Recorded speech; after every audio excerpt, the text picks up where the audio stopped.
Benzema ha estado con molestia física, ha tenido recuperaciones lentas, pero para mí está claro que Benzema está con su cabeza en el Mundial porque es el último tren suyo, ¿no?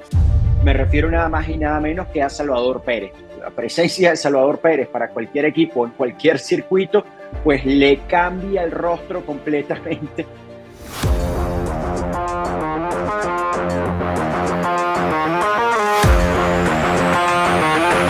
¿Cómo están, amigas y amigos? Bienvenidos a la edición número 36 de Cronistas 2.0, nuestro canal de YouTube.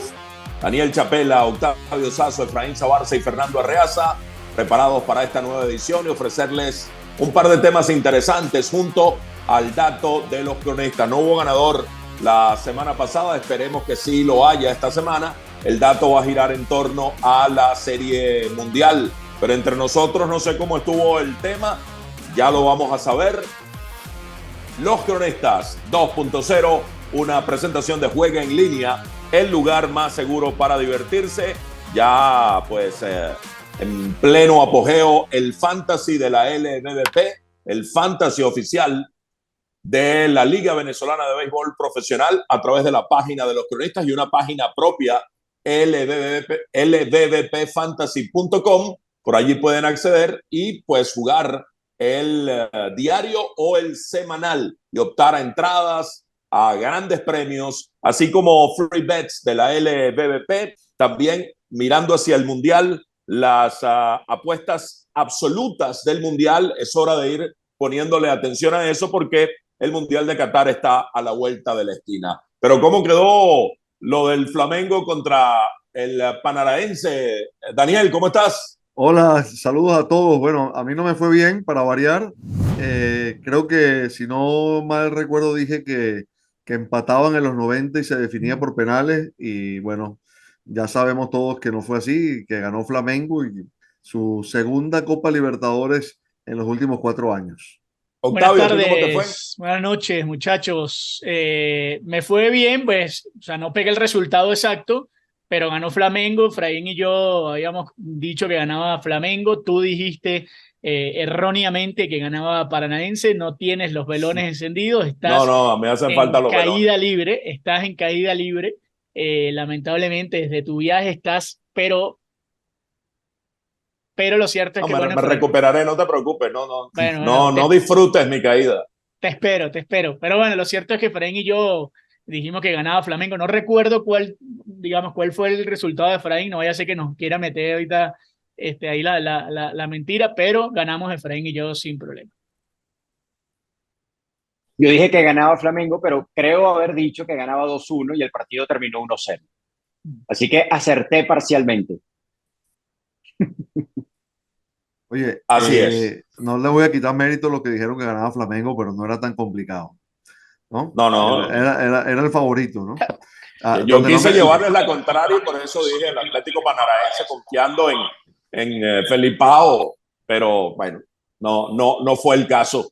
Vamos a ver si esta semana con la Serie Mundial nos va mejor. Vamos a pronosticar en torno a esta serie que se convirtió de 5-3, que desde el lunes está en desarrollo en Filadelfia, el lunes, martes y miércoles, los 3 juegos asegurados en Filadelfia, con el perfil y la probabilidad de que regrese a Houston. Luce complicado que uno de los dos equipos barra en Filadelfia, pero bueno, de eso hablaremos en el dato.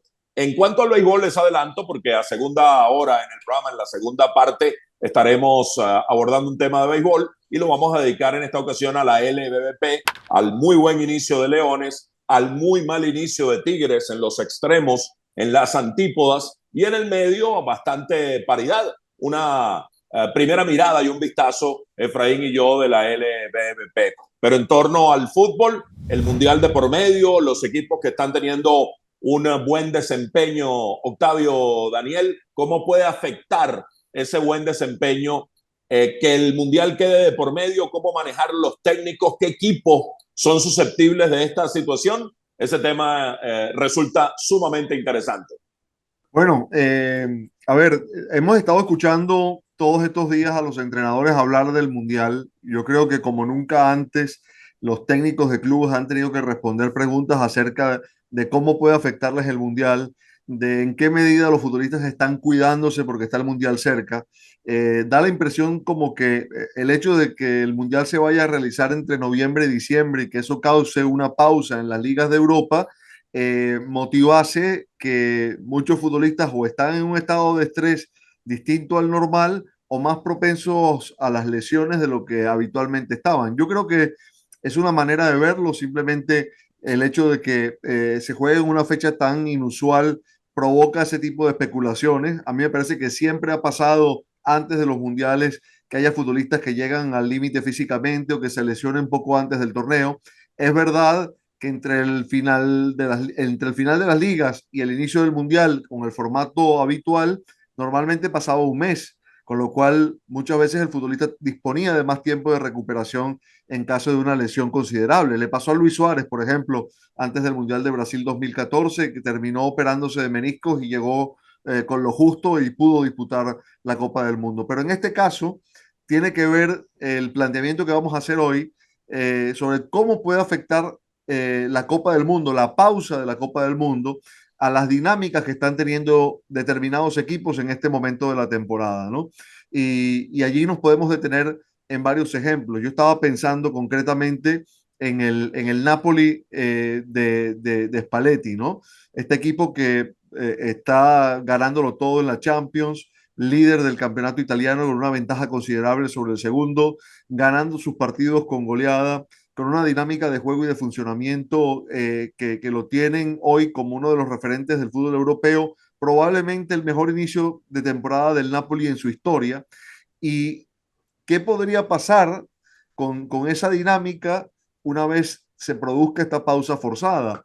Porque, a ver, este momento de parón va a tener distintas consecuencias, ¿no? Por un lado, que los equipos se desintegran, los grandes especialmente suelen tener muchos jugadores en los seleccionados nacionales que van a participar en el Mundial, con lo cual ya esa dinámica forzosamente se rompe y independientemente de que pueda haber o no lesiones o desgaste en el Mundial, desgaste físico y desgaste anímico, aquí lo fundamental es la ruptura de esos mecanismos, de esas sociedades que se establecen y que permiten que haya funcionamientos como el del Napoli, como el del Manchester United que ha ido recuperando terreno, como el del Madrid o el Barcelona en la Liga, o como el del Paris Saint-Germain en Francia, ¿no? Por citar ejemplos de los grandes de las ligas europeas que están en un muy buen momento de forma. Sí, yo creo, por ejemplo, que en el caso del Napoli, que es tan particular, yo escuchaba una entrevista en estos días a Luciano Spalletti que decía que él, junto a su cuerpo técnico, querían aprovechar al máximo los partidos que tuviese el equipo de aquí al parón de la Copa del Mundo para ver si podían sacar un colchón de puntos que les permitiese volver con esa, digamos, con la posibilidad de que la dinámica no sea la misma. Y evidentemente, la diferencia con el Napoli, con el resto de equipos, con el Manchester United, con el City, con el Arsenal, por ejemplo, en el caso de la Premier, es lo poco amplio de su plantel. Entonces, el equipo ha conseguido amalgamar una serie de jugadores que incluso muchos de ellos desconocidos para el mundo del fútbol europeo, ha conseguido estabilizarlos y mantenerlos en el mejor momento de sus carreras, todos al mismo tiempo, y evidentemente eso se va a truncar en medio de la Copa del Mundo. Que después regresen o no regresen los que van a ir al Mundial en las mismas condiciones o no, evidentemente va a haber una ruptura en la dinámica del equipo y eso lo entiende su entrenador perfectamente.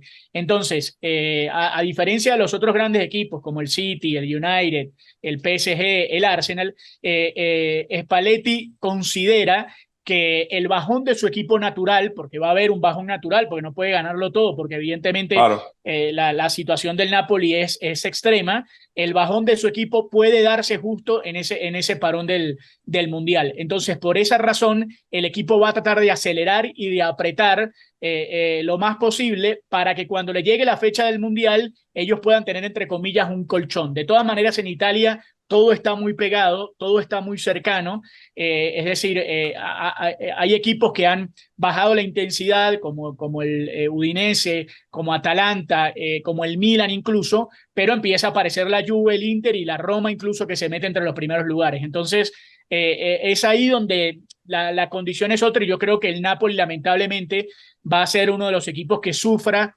ese parón de la Copa del Mundo. No, y yo pienso, perdón, termino Sí, de una cosa, cómo era habitualmente, no es muy difícil recordarlo, ¿no? Terminaban claro, las ligas europeas, el último compromiso para los grandes futbolistas era la final de la Champions, aquellos que llegaban a disputarla, y a partir de allí iniciaba el proceso de preparación para el Mundial. Los entrenadores nacionales contaban con los futbolistas entre 3 semanas y un mes para la puesta a punto, y luego se competía en el Mundial. Terminaba el Mundial y los jugadores contaban más o menos con un mes de descanso antes de iniciar las pretemporadas para el nuevo campeonato. Ahora esto no va a ser así.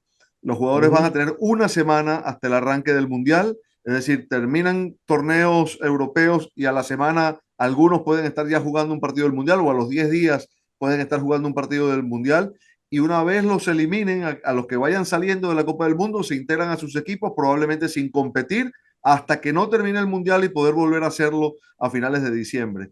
Muchos equipos van a aprovechar para hacer una segunda pretemporada, con lo cual ya ahí hay una condición que los hace diferentes.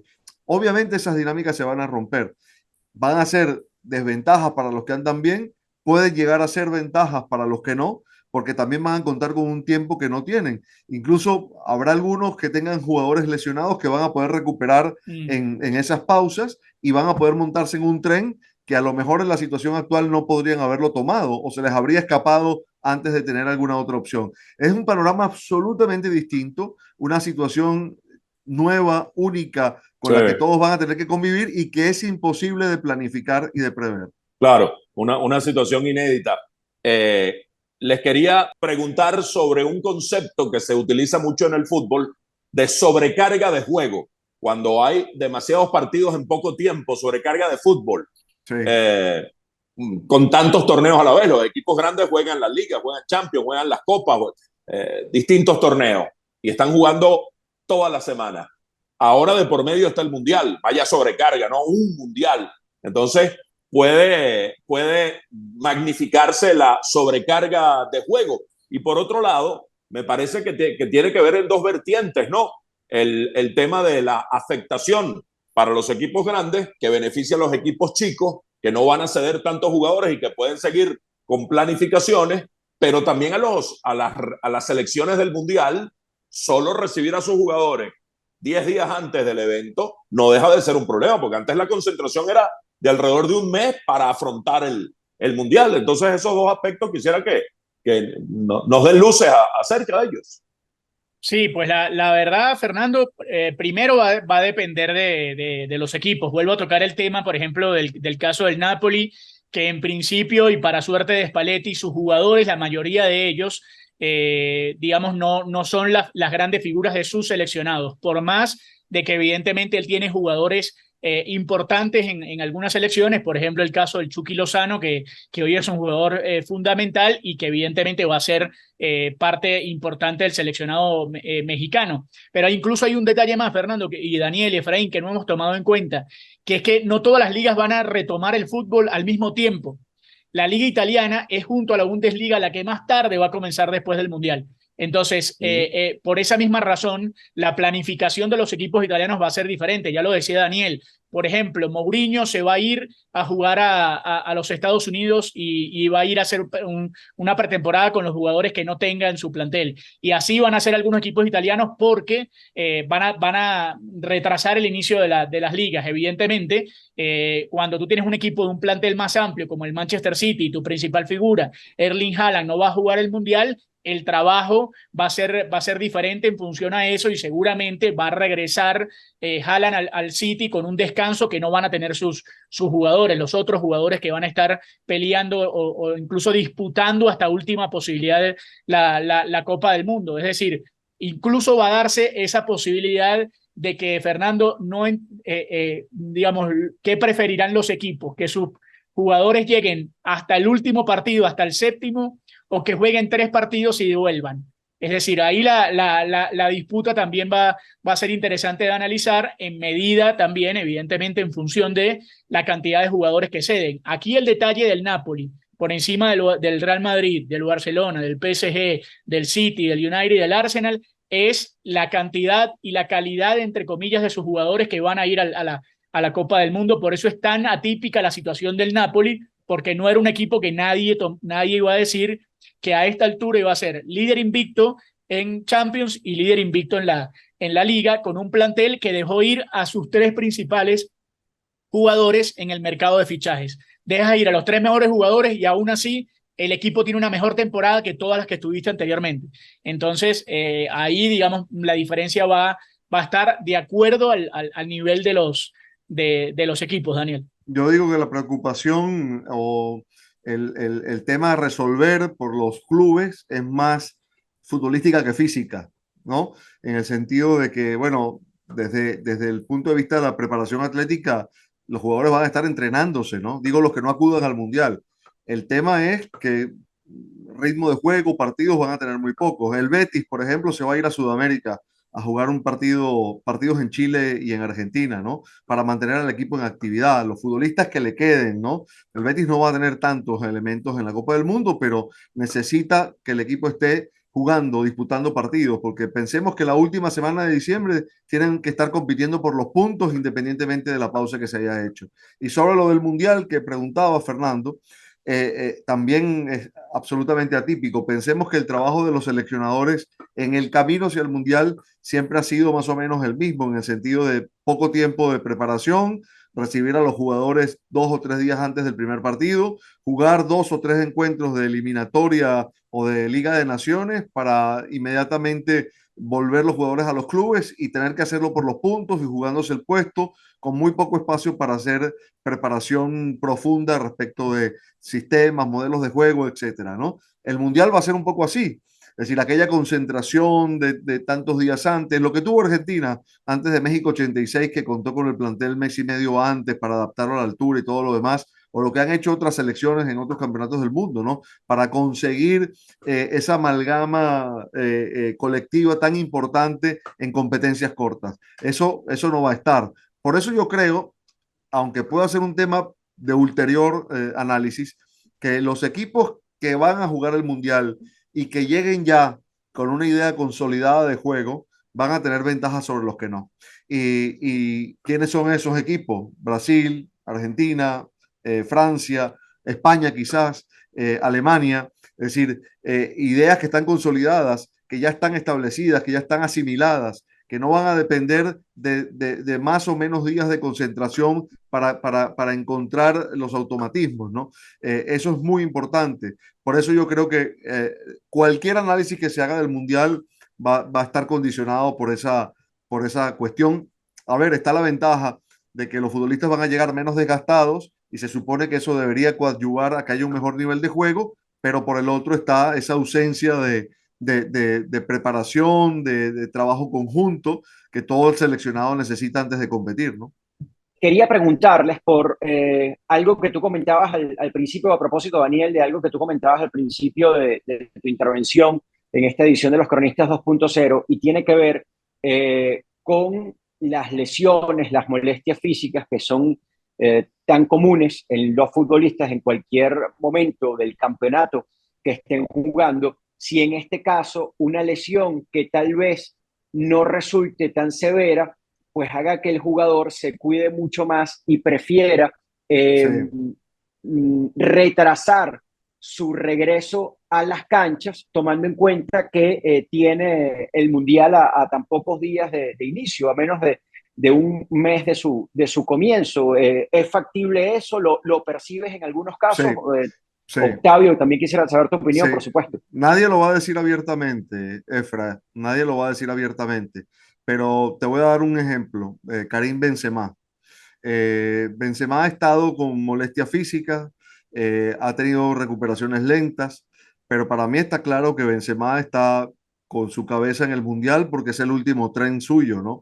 Benzema tuvo el infortunio de haber estado 5 años fuera de la selección francesa por un problema personal judicial y eso le impidió, por ejemplo, ser campeón del mundo en Rusia 2018, ¿no? Alguien como Benzema que por lo que ha sido como jugador habría probablemente merecido algo así, ¿no? En su carrera. no lo pudo tener hace 4 años. Y está claro que él está pensando en el Mundial. Y su entrenador también sabe que es así. Y probablemente lo dosifica, lo administra. Es decir, no ha necesitado el Madrid del Benzema determinante en los últimos partidos para ir trascendiendo. Cuando lo necesitó, lo puso. El día del clásico contra el Barcelona, por ejemplo, ¿no? Pero partidos donde el Madrid se supone que debería resolver sin inconvenientes, es muy probable que a Benzema no lo vayan a forzar para que pueda llegar bien a la Copa del Mundo. Yo creo que eso es una cuestión del jugador, del entrenador que tenga el tacto para irlo llevando. Y después hay futbolistas que han tomado decisiones en cuanto a su condición física pensando en el Mundial. Yo creo que Pogba apuró su operación de menisco entendiendo que si no, no llegaba al Mundial. Pienso también que Ronald Araujo, el central uruguayo, hizo un tanto de lo mismo. Yo creo que es muy probable que no llegue, pero si tenía alguna posibilidad era operándose, es decir, el club estuvo a un lado. El otro día, Jules Koundé, el central del Barcelona, salió del partido contra el Valencia también previendo que cualquier cosa que tuviera no fuese a mayores. Es decir, en ese sentido hay un cuidado. Los técnicos saben que eso es así, que es inevitable que sea así, pero lo han ido contestando todos y creo que también esto hay que considerarlo. Ayer lo dijo Xavi en la conferencia de prensa previa a la Champions, lo ha dicho Ancelotti por activa y por pasiva, y es que el futbolista no puede cuidarse de una lesión. Es decir, el jugador se puede lesionar en un entrenamiento, no se puede jugar con precaución. Los propios futbolistas dicen que cuando juegan con precaución el riesgo de lesión es mayor. Es decir, que en ese sentido, si van a jugar, tienen que hacerlo con total intensidad. Pero está claro que cuando alguno siente alguna molestia que sabe que puede llegar a ir a mayores, le pasó a Messi hace un par de semanas con el Paris Saint-Germain. Entre él y el entrenador decidieron parar un par de partidos, uno de Liga y uno de Champions, por una lesión muscular, con el objetivo de que no se pudiera agravar y que no le fuese a afectar la preparación para el Mundial. Entonces yo creo que hay un equilibrio entre la misión, el objetivo del futbolista y el manejo del entrenador de su figura, ¿no? Y también, digamos, pasa por el hecho de qué tipo de lesiones. No es casualidad que la mayoría de los jugadores que estén sufriendo temas musculares o que estén al límite de las fechas sean jugadores que normalmente sufren lesiones. El caso de Di María, de Lo Celso, de Dybala, por ejemplo, en Argentina, son jugadores que normalmente sufren este tipo de lesiones y que evidentemente cuando está forzando, además con la cabeza y pensando que vas a jugar el Mundial y con todo y eso, si tú eres una persona que físicamente estás mucho más cerca de las lesiones que otro tipo de jugadores, obviamente vas a generar eso. El caso de Pogba es así. Pogba es un jugador que ha tenido lesiones a lo largo de su carrera. Aquí apuró y terminó apurando eso, generándole otra lesión muscular en un entrenamiento. Pero fíjate que hay jugadores que normalmente en su carrera han tenido muy poquitas lesiones y llegan al Mundial sin esas lesiones también. Es decir, que están concentrados en que evidentemente es el Mundial, pero su físico también les permite tener otro tipo de movimientos previos a la Copa del Mundo, Fernando. Para buscarle una vuelta y otro ángulo, mirarlo desde otra perspectiva, ¿qué equipo de los que estaban llamados a competir este año les viene bien el parón del Mundial? Más bien ven con beneplácito que haya una pausa, porque, bueno, al Atlético de Madrid le está yendo muy mal. Podría pensar uno que le venga bien la pausa. La Juve está en una circunstancia similar. El propio Liverpool no le salen las cosas. Entonces, tal vez hasta el parón sea positivo para replantear las cosas y tener mente fresca una vez que se reanude cada uno de sus torneos. No sé, les pregunto. Sí, yo voy a dar un par de ejemplos que no son, digamos, necesariamente de equipos grandes, ¿no? Pero, por ejemplo, el Villarreal acaba de contratar a Quique Setién porque Unai Emery, que era su técnico, se fue a dirigir a Aston Villa, ¿no? Esos dos entrenadores deben estar felices por el paro, ¿no? En el sentido de que, sí, ya Setién dirigió 2 partidos, no le ha ido bien, por cierto. Emery no lo ha hecho, aunque su equipo perdió el otro día por goleada, pero digamos ya va a dirigir el próximo fin de semana contra el Manchester United, pero digamos van a tener ese periodo para implementar su idea, para trabajar con sus jugadores, Claro. para darles rodaje a sus modelos de juego. En ese sentido puede ser muy importante. Yo creo que los que están en dinámica positiva, que son muchos, no necesariamente o no solo los punteros de las ligas, sino hay equipos que están luchando por lugares en la Champions que andan en muy buen momento. El Betis de Sevilla, el Manchester United en Inglaterra, se me ocurrirán otros ejemplos, ¿no? Pero va más o menos en esa línea. Pero yo creo que técnicos que estén tomando los equipos ahora y tengan ese tiempo para preparar, van a tener una ventaja. Y aquellos que de repente hayan tenido lesiones o tengan plantillas limitadas, que este parón les pueda servir para recuperar gente o para también dosificar los esfuerzos pensando que comienza otra temporada a partir de diciembre, digamos, podrían verse beneficiados, ¿no? Sí, yo creo que hay dos tipos. Lo que dice Fernando, yo estoy seguro que el Cholo Simeone, en medio del desgaste bestial que tiene en este momento, va a preferir que su equipo pare un poco y ver cómo encarar digamos, el tiempo luego de la Copa del Mundo. El caso de Klopp seguramente es igual. Cuando el equipo pierde la frescura de las ideas, yo supongo que quieren parar ese tiempo necesario y tratar de buscar ellos mismos de reformularse las ideas, Klopp, el Atlético de Madrid. Pero también yo creería que un equipo, por ejemplo, y sé que me van a decir que tiene una dinámica ganadora, pero un equipo como el Arsenal de Mikel Arteta, que tiene la presión bestial de que tiene al City comiéndole la cabeza y a todos los que vienen atrás, también debe decir, bueno, paro un poco, reestructuro todo, descanso también la cabeza y empiezo a caminar de aquí en adelante, porque supongo que la presión para el Arsenal, para este Arsenal, claro, no para el Arsenal de siempre, pero para este Arsenal debe ser descomunal. Entonces, y que no tiene una plantilla tan profunda, ¿no? Exactamente. Entonces, de tener ahí que sus jugadores jueguen en el Mundial y regresar para seguir, digamos, combatiendo, pero ya con otras herramientas, supongo que al Arsenal también le servirá, ¿no? Bueno, muy bien. Se aproxima el Mundial y ya viene también en Cronistas 2.0, análisis de los grupos, sí, con Daniel y Octavio. Eso viene en las próximas ediciones de los Cronistas, así que no se las pueden perder. Cronistas 2.0, gracias a Juega en Línea, el lugar más seguro para divertirse. Visita juegaenlinea.com. Las apuestas de la LBBP con las posibilidades de llevarse jugosos premios y aparte la posibilidad de jugar de manera gratuita el fantasy de la LBBP también para llevarse premios. Ahí no hay dinero de por medio, es demostrar que sabes de béisbol, que le puedes ganar a tu amigo y que puedes prevalecer con tu conocimiento de la LBBP en el fantasy de Juega en Línea de la Liga Venezolana de Béisbol Profesional. Venimos con el dato de los cronistas en un momento.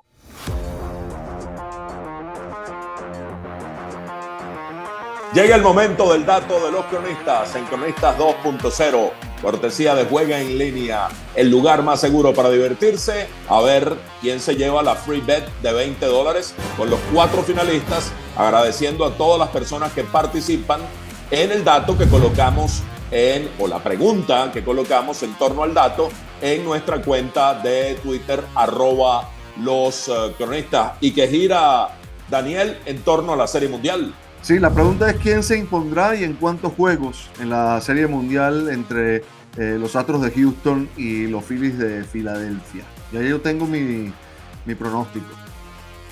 Bueno, y ya lo vamos a dar. Lamentablemente la semana pasada no hubo ganador, no acertó nadie la victoria del Flamengo con el marcador exacto con el cual se produjo. Esperemos que esta semana alguno de los 4 finalistas se lleve la free bet de $20. Los 4 finalistas son Luis Ángel Pereira, colocó la etiqueta dato de los cronistas. Ganan los Phillies en 5 juegos. O sea, para Luis Ángel, Filadelfia liquida en casa a los Astros. Usuario final 5289. Importante que sean usuarios activos de Juega en Línea para poder participar en el dato. El segundo finalista, aquí lo tenemos, es Daniel Díaz, Filadelfia en 6 encuentros, y coloca lo que es el icono de los Phillies, Ring the Bell. Usuario Galleta, suerte a todos los participantes, muy amable Daniel Díaz. Deseale suerte a Octavio, que para que pegue un dato cuesta Dios y su ayuda. Bueno, y a mí me hacen falta los velones, no los tengo. Extraño los velones. El siguiente finalista es Alejandra. Alejandra, y su Twitter es @Urbina2018. Dato de los cronistas: gana Houston en 6 juegos. Usuario Alejandra25. Y el cuarto finalista, Gibran Gamardo. Buen día, amigos de los cronistas. Coloca @los cronistas, los Astros de Houston en 6 juegos. Usuario Gibran Gama 18. Esperemos que alguno se lleve ahí de lado y lado. Nadie miró en torno a 7 juegos, al menos entre los finalistas que optan a llevarse la free bet de $20. ¿Por dónde empezamos? A ver, Daniel. Bueno, lo voy a hacer sin análisis para no opacarlos. Creo que lo gana Houston en 7 juegos. Ese es mi pronóstico. Ok, yo digo que ganan los Phillies en 6 juegos. Yo coincido con Daniel, digo que gana Houston en 7 juegos. Yo creo que la serie, para mí, indudablemente regresa a Houston. Y creo que los Astros liquidan en casa y creo que va a ser en 6 juegos. Los Astros pudieron haber ganado mucho más rápido. Se les fue el primer juego de las manos, que bueno, puede pasar, y crédito a Filadelfia. Pero veo realmente un equipo superior de Houston. Creo que Filadelfia va a ganar al menos 1 en su casa, pero que el equipo de Houston liquida en su casa, en 6. El dato de los cronistas, cortesía de Juega en Línea, el lugar más seguro para divertirse. Recuerden que pueden hacer sus apuestas para la LVP y jugar simplemente por el sano entretenimiento de jugar el Fantasy Baseball gratuitamente con premios de entradas visitando lvvpfantasy.com, el fantasy oficial de la Liga Venezolana de Béisbol Profesional. A ver quién se lleva la free bet de $20. Volvemos con la parte del béisbol en Cronistas 2.0.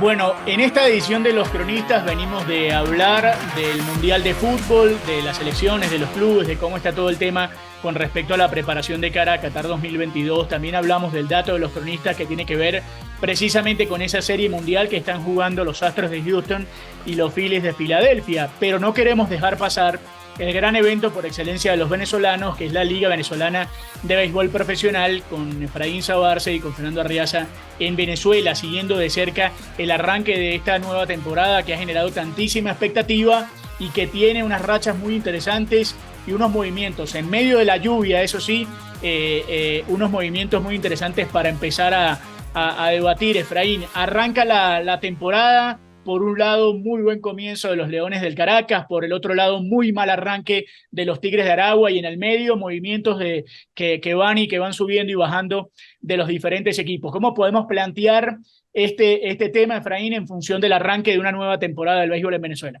Bueno, Octavio, yéndonos a los extremos, como tú bien planteas, el Caracas terminó la segunda semana de la ronda eliminatoria ganando todos sus compromisos, es decir, invictos, sus 5 primeros juegos, pues los ganaron, mientras que los Tigres de Aragua, el equipo que está en el último lugar, perdieron cada uno de sus encuentros de estas 2 primeras semanas de torneo. La pregunta a partir de eso es, con respecto a estos 2 conjuntos particularmente, ¿son tan buenos los Leones del Caracas como dice ese balance de esas 2 primeras semanas, 5-0? ¿Son tan malos los Tigres de Aragua como sugiere ese récord con el cual arrancaron de 0-8, que se llevó por el medio a su manager, a su coach de bateo, a su coach de picheo y a su coach de bullpen? Pues para empezar, creo que prefiero hacerlo con el caso de los Tigres. Yo tenía muchas dudas con respecto a las posibilidades de que Aragua pasara a la postemporada, porque no lo veía como un equipo con la profundidad suficiente, sobre todo en el picheo, y al margen de la situación que todavía tienen pendiente con respecto a el permiso de MLB para restablecer relaciones con sus organizaciones, lo suficientemente bueno como para poder competir con los 8 conjuntos. Tenía realmente serias dudas y disculpen que hablen estos términos, pero estas 2 primeras semanas de torneo de alguna manera han servido para confirmar esa preocupación que tenía con respecto a Aragua. Reitero, incluso ellos restableciendo relaciones con las organizaciones de grandes ligas, me parece que no van a contar con los lanzadores suficientes como para revertir la situación complicada que tienen a partir de las 2 primeras semanas. Y después está la manera como ha jugado el Caracas. El juego del domingo de la semana anterior frente a los Caribes en el Universitario me parece que refleja muy bien las diferencias de esta versión de los Leones 2022-2023 con respecto a las anteriores y especialmente a la del torneo pasado. Ese compromiso lo inició en la receptoría Johnny Pereda, que hace 2 años fue el novato de la campaña, el novato más destacado de esa zafra, y que en estas 2 primeras temporadas de su carrera en Venezuela ha bateado muy bien. Lo comenzó siendo además ese juego su debut, su estreno, porque el principal receptor en este momento de los Leones es Freddy Fermín, que viene de una muy buena temporada en AAA, que debutó este año en Grandes Ligas y que nunca había jugado en Venezuela, pero a pesar de pertenecer desde hace muchos años a los Leones. Pues bien, Johnny Pereda en su primer juego conectó cuadrangular y luego Freddy Fermín, como bateador emergente, conectó un hit en la parte final, un sencillo en la parte final del juego para empatar el compromiso. Y luego en el sexto episodio, con el juego arriba a favor de los Leones, 2 carreras por 1, le tocó lanzar a Dani Rondón, que tal vez sea un nombre que no diga mucho a buena parte de los aficionados, pero Dani Rondón sin duda fue durante las 3 campañas anteriores uno de los mejores relevistas intermedios del circuito. Extrañamente salió del Zulia lo dejó libre inmediatamente, el Caracas lo firmó. Dani Rondón tuvo que enfrentar a Balbino Fuenmayor con corredores en primera y segunda y un out en la pizarra, lo atacó, le lanzó strike y terminó dominándolo con un doble play que sentenció el ataque de los Caribes en ese momento y que terminó significando algo importante para los Leones. Lo que quiero decir con esto es que esta versión de los Leones 2022-2023 tiene mucha más profundidad en aspectos tan importantes como el bullpen, como la receptoría, como el infield y como los jardines que en años anteriores, por lo cual yo considero que si bien en algún momento pues lo lógico es que pierdan el invicto, creo que se van a mantener luchando al menos por los 3 primeros lugares de la tabla de posiciones. Por supuesto, me gustaría saber qué piensa Fernando de esto. Sí, hay una frase, un axioma del béisbol que a mí me gusta mucho. Los equipos no son tan buenos como lucen cuando están ganando, ni son tan malos como lucen cuando están perdiendo. Sin embargo, Aragua se parece a lo que está pasando y difícilmente se sacudan cómo están luciendo ahora. Aragua va a ganar juegos, Caracas va a perder juegos. Pero creo que es más factible que Caracas continúe con su buen ritmo y sea un equipo ganador que construya una buena campaña, a que Aragua tenga un repunte vigoroso y se meta realmente en la pelea.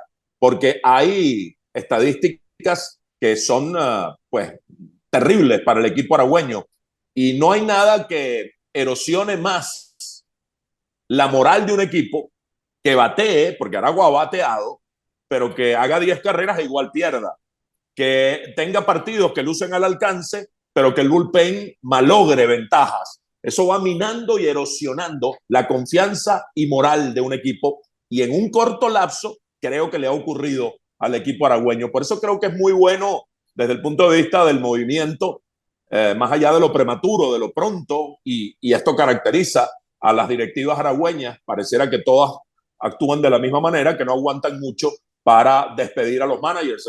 Hace poco Luis Hugueto duró 10 juegos y ahora Jackson Melián duró 7. Estas estadísticas. El diferencial de carreras en este momento de la campaña, el que estamos evaluando de la primera semana completa y los primeros 2 días del 17 de octubre, 17 y 18, aquel primer fin de semana, Aragua ya tiene un diferencial de carreras de menos 39. Eso es brutal. Eso es una cosa que te aplasta. Tener menos 39 con tan poco tiempo de recorrido. Es decir, han anotado solo 31 carreras y han recibido 70. Todos los demás equipos están, el que está peor tiene -7, que es Magallanes, que anda con un récord de 4-4. Todos los demás andan con un diferencial favorable para este momento del año, y Aragua tiene -39. ¿Cuál es el aspecto puntual? Y creo que al menos allí Aragua tiene un aspecto sobre el cual trabajar, que está muy claro, focalizado. El principal problema, los lanzadores. Pero caramba, ¿cómo tú cambias tantos lanzadores en tan poco tiempo? ¿Y cómo puedes esperar que Pedro Rodríguez o Anthony Ortega, Edgar Ibarra, de pronto comiencen a lanzar bien cuando ya tienen un tramo de su carrera que está, digamos, en la segunda parte de su trayectoria con posibilidades de ocaso? Ojalá repunten, pero uno no vislumbra eso. Entonces Aragua tiene una efectividad colectiva de 8.91. ¿Cómo ganas tú cuando tus lanzadores permiten 8.91 carreras por partido? Es sumamente complicado. Y no solo se detiene allí el tema. Defensivamente, este equipo es el que ha cometido más errores, con 10, y el que peor ha jugado a la defensiva. Es decir, picheo y defensa han sido absolutamente un desastre, y no se vislumbra que llegue alguien o varios, porque el picheo necesita varios brazos que vayan a darle un giro a la situación. Matt Salter, que fue uno de los pitchers que vi de Aragua, me parece que los puede ayudar, pero de resto no veo un par de brazos que le den un vuelco a esta situación tan complicada. Ese equipo va a batear, va a seguir haciendo carreras porque tiene hombres capaces de producir. Alexia Marista ha comenzado muy bien, Carlos Rivero es un buen bateador, ni hablar de José Alberto Martínez, el cafecito. Ese trío ya conforma un núcleo ofensivo capaz de hacer daño, pero el desbalance en cuanto a la incapacidad del picheo y las posibilidades ofensivas que son buenas, pues ha generado ese diferencial abrumador de carreras recibidas respecto a las que han anotado. Y creo que Caracas se va a sostener porque a Caracas además va a recibir peloteros que van a fortalecer ese equipo. Yo quisiera ver a Lenín Sosa jugando todo el año, este muchacho que ha sido de los que más me ha impactado en este principio de la campaña. Entiendo que va a jugar solo un mes, pero llegaría Orlando Arcia, que tiene más jerarquía que Lenín Sosa y debe ser uno de los muy buenos peloteros de la liga. Además viene con el incentivo de llegar a un nuevo equipo y mostrar sus cualidades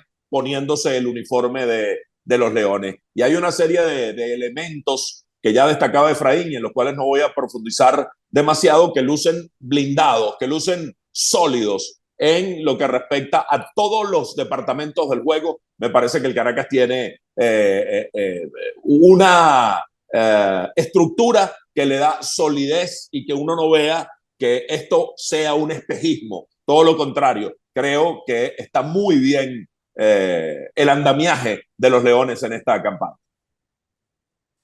Y yo quería preguntarles, si bien la temporada está incipiente, está comenzando, el béisbol venezolano y el béisbol del Caribe en general es muy cambiante, ¿no? Porque se van incorporando piezas, van saliendo, van entrando jugadores.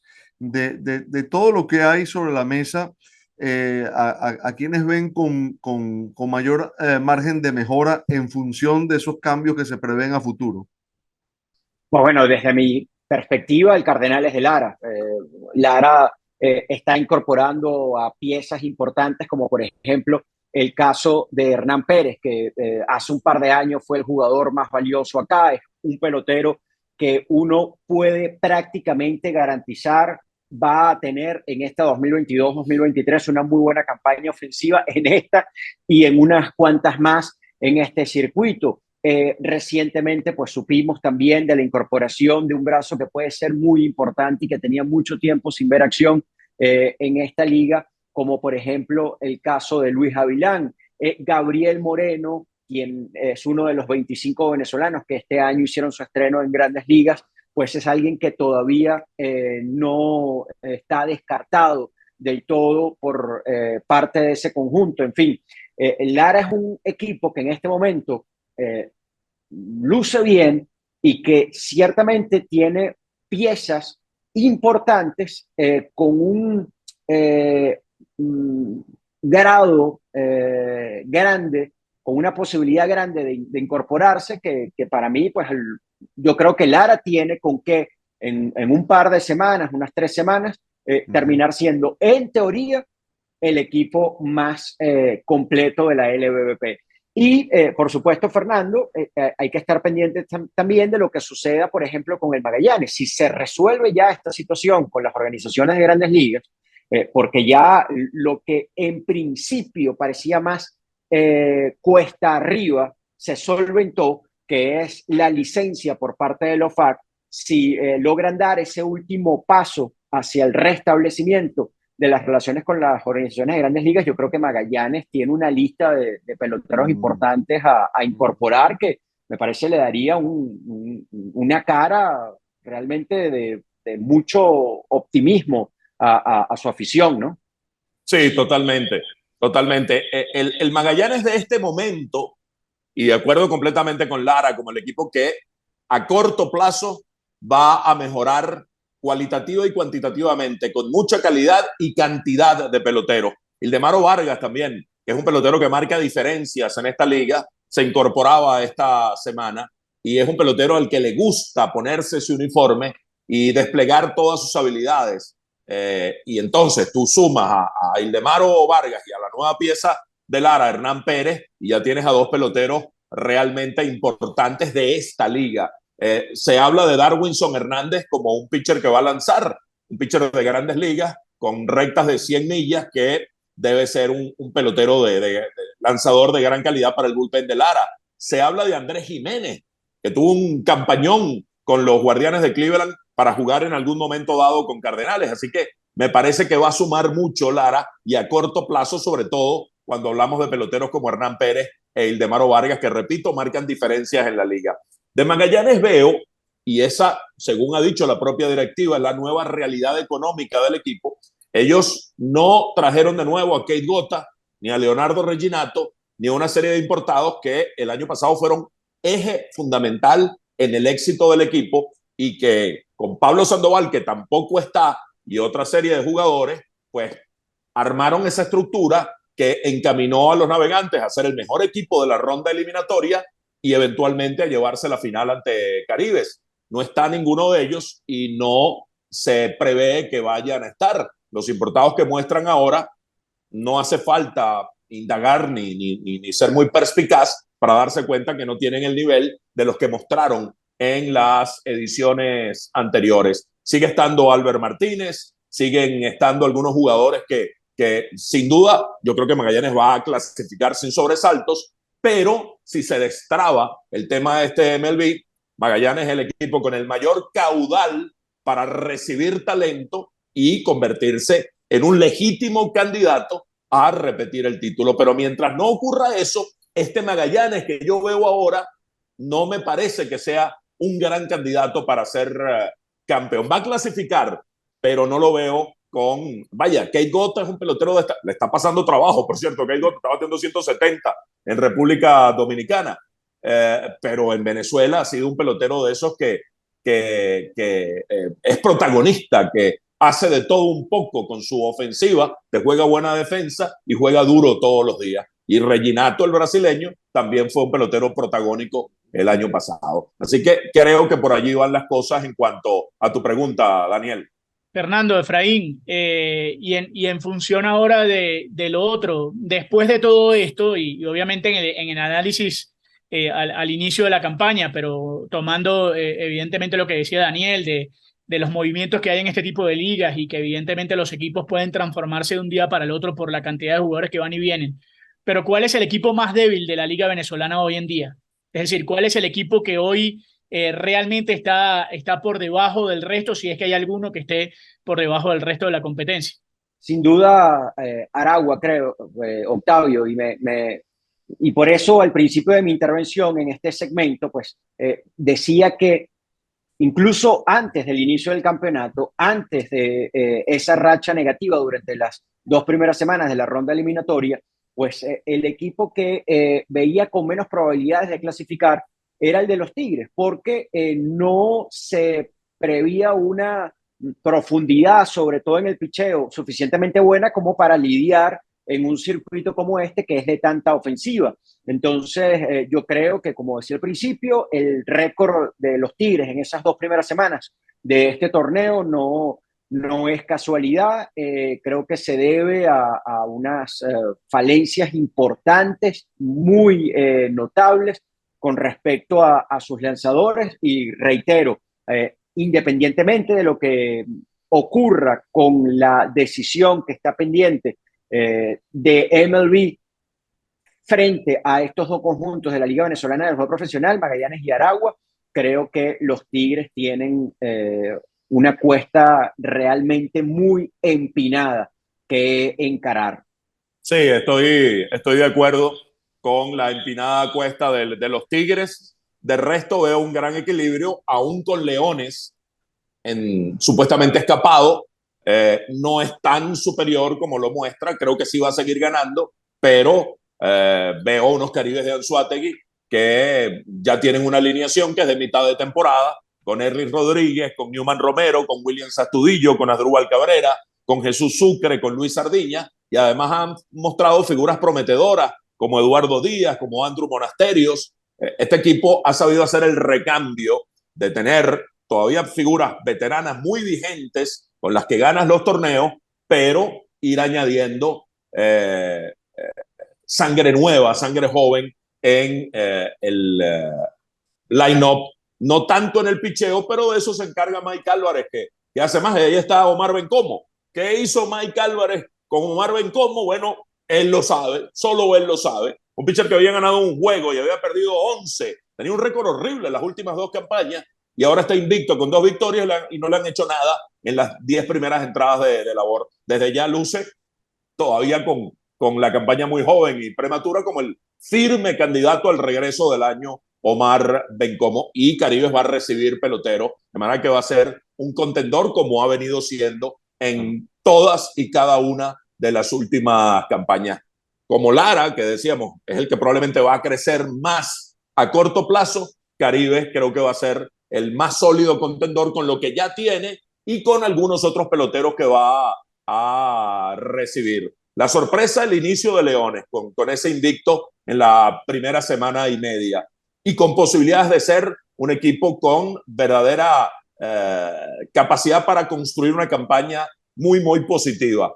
Magallanes con las dudas que teníamos, Aragua con una dificultad manifiesta, paridad en el medio, pero con los dos principales protagonistas de los últimos años, con mejores posibilidades de crecer, Cardenales y Caribe. Y luego, bueno, Bravos tiene una estructura interesante, con una serie de bateadores que pueden hacer daño. Águilas tiene a un prospecto como Jackson Chourio, que se ha mostrado muy bien. Se anuncia que va a jugar Ender Inciarte, que es un pelotero de mucha calidad, y entonces van sumando piezas cada uno de los equipos que seguramente le van a dar contundencia a esas organizaciones, Efraín. Sí. Con respecto a las Águilas del Zulia, Fernando, amigos, las Águilas del Zulia, desde hace meses, su presidente Luis Rodolfo Machado ha insistido, incluso el mismo pelotero, pues en algunas oportunidades lo ha reafirmado, sobre la presencia de quien de estar entonces en este torneo. Para mí sería el de mayor jerarquía, sin duda. Me refiero nada más y nada menos que a Salvador Pérez. La presencia de Salvador Pérez para cualquier equipo, en cualquier circuito, pues le cambia el rostro completamente de una manera pues positiva. Esa sería sin duda una gran incorporación a algo que se supone debe concretarse para cualquier momento a partir de la segunda quincena de este mes de noviembre. Bueno, muy bien, y con esto nos vamos a comenzar a despedir, como siempre recordándoles a todos que si no se han suscrito lo hagan, ahí abajito lo pueden hacer, así nos ayudan a posicionarnos en YouTube. Si le ha gustado el episodio, ya sabe, el pulgar para arriba y la campanita que le va a permitir estar al tanto cada vez que haya un nuevo episodio a estrenar, Fernando. Y si nos quieren escribir sus opiniones en el chat del canal, bien recibidas y las leeremos atentamente, dando las respuestas de rigor. Como siempre, Cronistas 2.0 llegó a todos ustedes gracias a Juega en Línea, el lugar más seguro para divertirse, invitándolos a participar de manera gratuita en el Fantasy Diario o el Fantasy Semanal y optar a grandes premios de entradas. Hay un premio final realmente especial de poder ir al terreno de juego, formar parte de la práctica de ese día de tu equipo favorito. Todo gracias a Juega en Línea, y las apuestas absolutas hacia Qatar, ahí están a la mano en juegaenlinea.com. Hasta la próxima. Chao, chao.